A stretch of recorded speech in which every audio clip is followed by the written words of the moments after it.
मुंबईच्या दहिसरमध्ये ठाकरेंच्या शिवसेनेच्या कार्यकर्त्यांवरती खंडणीचा गुन्हा दाखल झालाय। माजी नगरसेविका तेजस्वी घोसाळकर यांनी आरोप फेटाळलेले आहेत।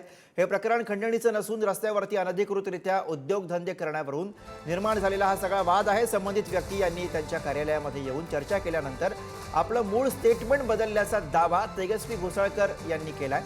दबावाचा आणि राजकीय पातळीवरती सुरू असलेले खेळ याकडे त्या बघत असल्याचं टीका ही घोसाळकर यांच्याकडनं करण्यात आली आहे। कडे गेल्या, त्यांनी काय वेगळीच कहाणी सांगितली। मग मनीषाताई पोलीस स्टेशनला गेल्या।